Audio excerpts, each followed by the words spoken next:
अस्सलाम वालेकुम वरहमतुल्लाहि वबरकातुहू। बैंक इस्लामी के दीन कनेक्ट प्रोग्राम की सीरीज़ के आज के प्रोग्राम के साथ आपकी खिदमत में हाजिर हैं और आज का हमारा मौजू है family business. Family business Pakistan के अंदर और दुनिया भर में एक बड़ा मारूफ तस्वुर है और इसका मतलब ये होता है कि एक ऐसा कारोबार जिसके अंदर ख़ानदान के लोग मुश्तरका तौर पर शरीक होते हों। आम तौर पर ऐसा होता है कि कोई कारोबार 40 साल 50 साल पहले किसी एक शख्स ने शुरू किया होता है, फिर उनकी ज़िंदगी में उनके बेटे उनके साथ शामिल होते हैं, उनके बाद उनके बेटे और उनके बेटों की औलादें, फिर आहिस्ता आहिस्ता ये कारोबार एक ख़ानदान के अंदर बढ़ता चला जाता है। दादा ने शुरू किया, फिर उनके बेटे, फिर उनके पोते, फिर उनके पोतों के बेटे, तो 2-3 नस्लों के बाद ये कारोबार काफ़ी बड़ा हो जाता है। पाकिस्तान के अंदर जो बड़ी-बड़ी कारोबारी बिरादरियाँ हैं, उनके अंदर अमूमन ऐसा एक बिज़नेस पाया जाता है जो फैमिली बिज़नेस कहलाता है। फैमिली बिज़नेस के हवाले से शरई अहकामात बहुत ज़्यादा हैं और उनकी तफ़सीलात काफ़ी हैं, लेकिन मुख्तसरन 3 बातें मैं अर्ज़ करता हूँ। पहली बात तो ये कि फैमिली बिज़नेस के अंदर जब कारोबार मुश्तरका तौर पे हो और जितने लोग उसके अंदर शरीक होते हों, उनके हवाले से हुकूक और फ़राइज़ का तयन होना चाहिए। वालिद का काम है और उनके साथ उनके बेटे काम करते हैं, तो ज़रूरी नहीं है कि सारे बेटे काम करते हों। हो सकता है कि 4 बेटों में से 2 बेटे काम करते हों, बेटियाँ हों तो वो काम ना करती हों।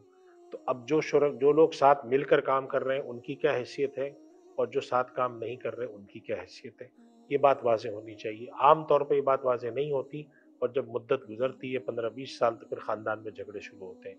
तो सबसे पहले ये चीज़ का तयन होना चाहिए।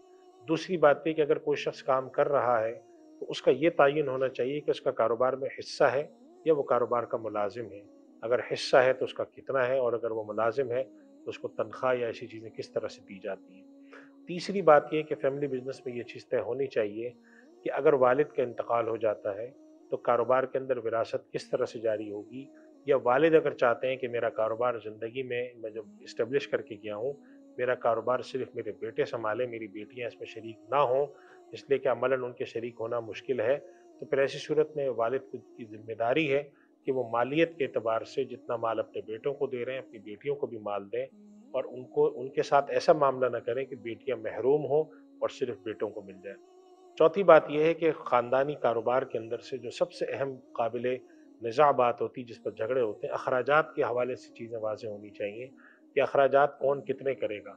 आम तौर पे लोगों में, ख़ास तौर पे जो छोटे लेवल पर आके लड़ाई होती है, वो ये होती है भाइयों में कि वालिद का कारोबार है, तो एक भाई को शिकायत होती है कि एक भाई ज़्यादा ले रहे हैं, दूसरा भाई कम ले रहे हैं। तो इन चीज़ों के हवाले से चीज़ों को लिखना चाहिए। आजकल पाकिस्तान के बहुत से दारुल इफ्ता इस हवाले से एडवाइज़री सर्विस देते हैं, बाकायदा डॉक्यूमेंट तैयार की हुई है।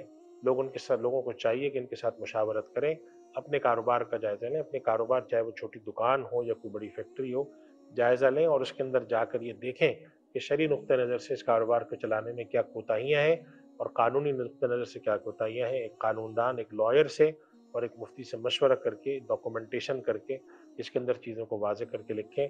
मामलात का साफ़ होना, मामलात का शफ़ाफ़ होना, मामलात का वाज़ेह होना अल्लाह और उसके अल्लाह के रसूल सल्लल्लाहु अलैहि वसल्लम को पसंद है, बमुकाबला इसके कि मामलात परेशान कुन हों, गुंजलक हों। अल्लाह ताला हमें अमल की तौफ़ीक़ अता फ़रमाए। अगले प्रोग्राम के साथ फिर इंशाअल्लाह हाज़िर होंगे। व आखिर दावाना अनिल हम्दुलिल्लाहि रब्बिल आलमीन।